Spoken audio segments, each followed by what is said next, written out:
Hello, this is Maxim Fields again with the Perecon Society. I'm here to talk to you about weight, W-A-I-T. That represents your words, your actions, your intentions, and your thoughts. It's really important, especially in today's age where we have so many messages coming at us. We have billboard advertising, X ads popping up, and feeds popping up, emails coming at us. We have advertising on anything and everything we touch. They're trying to get into our minds with words and images so that they can see how we react to those things. They want to control ultimately our thinking and then our spending, how we utilize our resources. Now, we talked about talents, resources, abilities, and passions that lead us to becoming the solution to a need or the salvation of a soul. However, part that feeds into our social DNA is what we think and what we say to ourselves. So let's break this down just for a couple of minutes very quickly here. I hope you enjoy this topic on weight. Let's start with the W words. I had a sports accident when I was 13 years of age. I was playing soccer in a grass field that was full of gravel. I went to kick the ball into the goal, but the goalie beat me to the ball, kicked it, and the gravel from the ball at such force was infused into my corneas. It was painful. I tried to open my eyes, and all I saw was red, literally.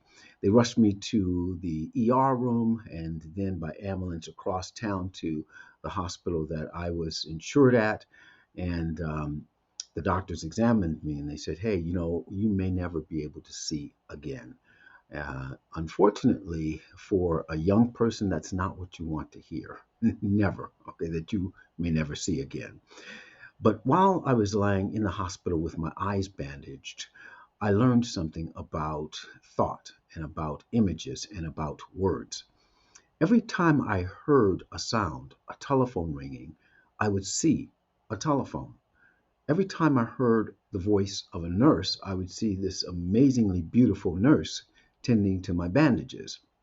Every time I heard someone walking down the hallway or a new machine being turned on, I could imagine in my mind what that looked like or who was walking. So I learned from that experience that words are turned into images and images are turned into words inside the space of the mind.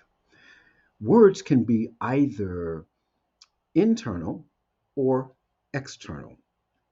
The words that we hear, the words that you're listening to right now, these are all internal words. Let me correct that. They're external before they become internal. That's more correct. So these external words are words that we might read on a page, that we might hear watching our favorite movie, hear when we're talking to our friends. Those external words, whether we are looking at the person or in the presence of the person or far, far away on the other side of the planet, those words have impact on our thinking because they are turned into images in our mind, and those images have impact. We'll get to that in just a moment. So, the words that are external, we have a choice as to whether or not to accept those words as being true or not true. There is a mental gatekeeper that basically says what I'm hearing could be true, but it may not be true. For example, if someone ran into the place that you studied or lived or worked and said the sky is absolutely pink, the entire sky is pink, you wouldn't think much of it. You would think they probably had some bad coffee that morning or something else went wrong. But then if the second person ran in and saying, hey, have you guys seen that the sky is pink? Then you might think, well, wait a minute. Here are two instances where I'm getting information that conflicts with what I know is typically the truth. And so now I've got to go see for myself if the sky is really pink. So the words that we hear create images in our mind. Those images can be true or false. We can accept them or reject them. We're not going to get into the benefits or the drawbacks of acceptance or rejection right now, just remember that your mind has a gatekeeper that filters what you hear to make sure that it is acceptable to you as truth or as reality, what we call it. The second part of words are the internal words, and these, I would argue, are more important than the external words. Here's why. We have soundtracks of words, podcasts that are playing in our mind about ourselves, about other people, about our situation, about our government, about our society, and about everything else that's important to us. Those internal soundtracks only you hear and only you can challenge. In other words, you're not going to have a gatekeeper that says, hey, is that true or not true, like you do external words, right? But you have to be the gatekeeper. In fact, you have to be a good gardener. Here's what I mean. Words that are internalized and become part of us, those images that become part of us, whether they are true or not true, they will take hold like a small seedling and they will grow into a mighty tree if we do not challenge it when it's small. Let's say that you are told or you heard that you're not the best looking person in your class. So what? But wait, if you reject that as not being true, then it has very little impact on you. But what if you're the one telling yourself that you're not good enough, that you're not pretty enough, that you're not strong enough, that you're not adequate enough, that you're not, you're not? Then who's going to listen to those words and filter them out, whether they be true or not, and then apply them or correct them so that you have the right attitude, the right thoughts about who you are? Well, that's your job. That's part of the work that we talk about here in the Perecon Society. So when we talk about words, we're talking about external words and internal words. And part of these lessons will show us all how to better manage the external words and our internal words so that we get the results, the best results that life can bring to us. Now I want to talk about the A in weights. That's your attitude, really, and your actions based upon those attitudes. So, words, actions based upon our attitudes that lead us to taking steps or creating situations, whether those situations are desirable for us or undesirable. It's up to us. So, let's talk about actions. Actions are a result of our thinking. Actions come out of a series of minor decisions that we make in our mind, right? Based upon the imagery that we see in our mind, which are based upon the words that we're playing in our mind.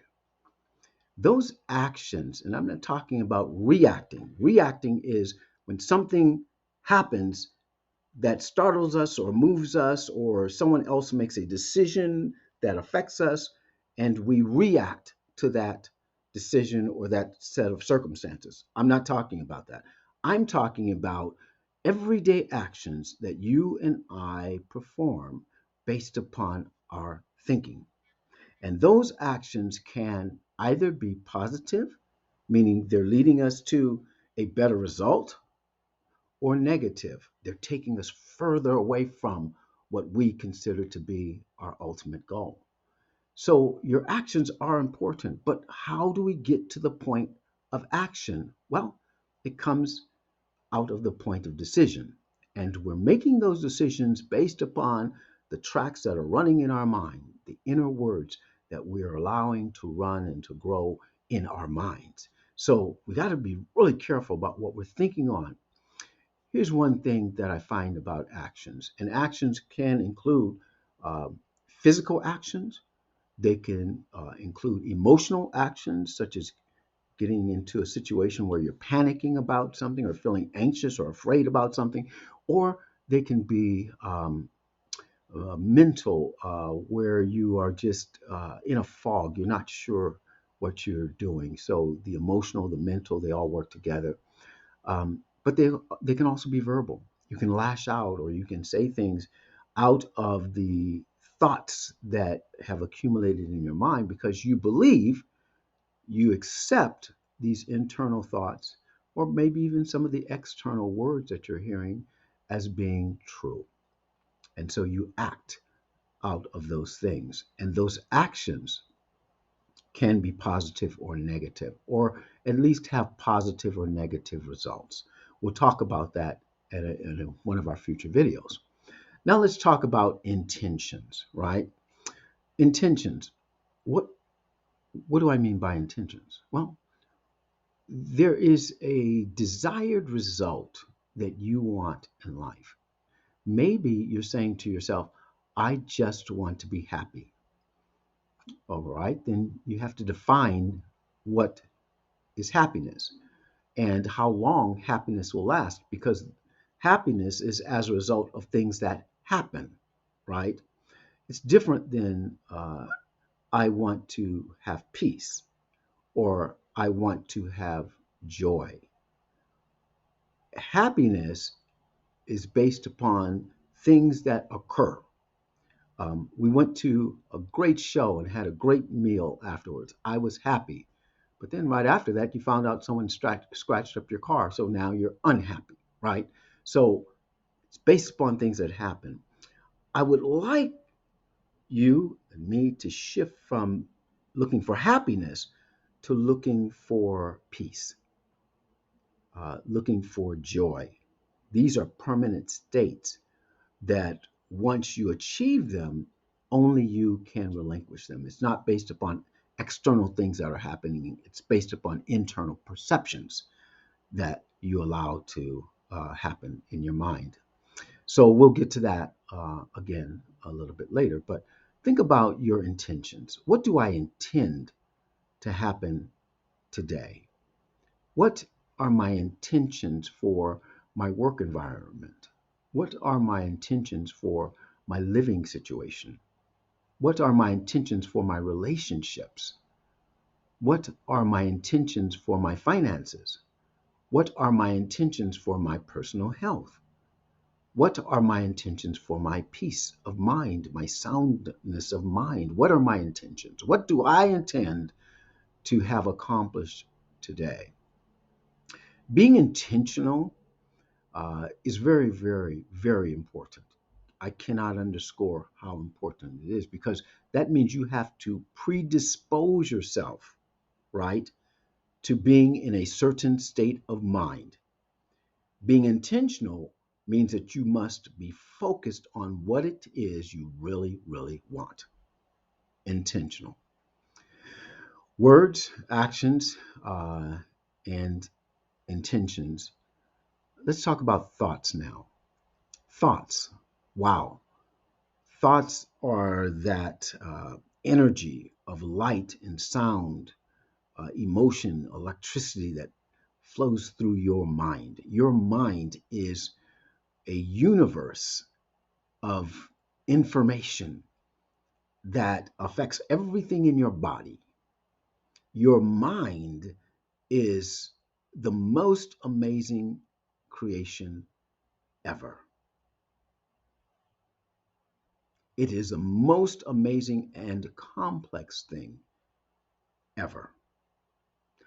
And yet, most of us are never trained on how to manage our minds. We're not trained on how to manage our thoughts, what we think, even what we choose to think, how we choose to think. What inlets of thought do we allow to come into our heads that are building a better future for us, taking us closer to a positive outcome? So, your thoughts are very, very important. We're going to show you some ways that you can help to focus your thoughts, recreate your thoughts in a more positive and productive way. Often, in this vastness of our mind, these soundtracks are running. We talked about that, the internal words, which lead to internal imagery. And sometimes those internal words or imagery bring fear, uncertainty, discontent, and every negative thing that is even possible to feel or to think. And if we are reacting to things that have happened to us since we were a little child, right?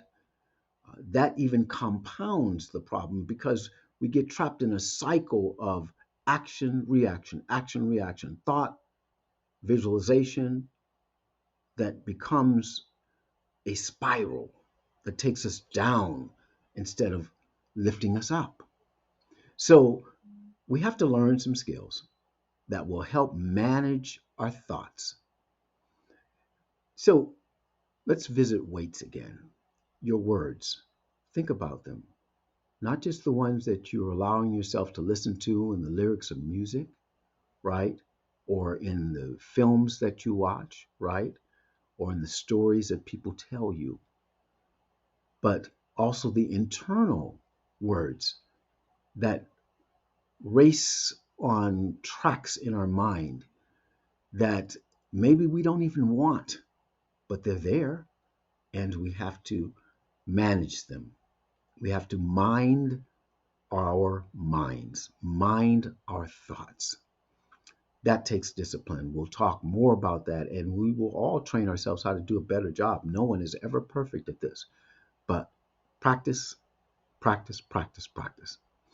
Then we'll talk about the attitudes that lead to actions and those actions and how powerful, what makes you act in a certain way, right? And what are those things that you just don't want to do? You keep doing them out of habit, but you just don't want to do them. You see that they're counterproductive. They're not helping you. So how do we deal with those? We'll discuss that again in more depth. And then our intentions. What do we intend to be the outcome of our pattern of thinking, of our actions, and of our thoughts? And then the thoughts. How do we better manage our thoughts, especially those that take us down a path that we just don't want to go? How do we do a better job of managing our thoughts? How do we do a better job of managing our weights, our words, actions, intentions, and thoughts? This is just the introduction. Let's dig deeper into it. And thank you for your time.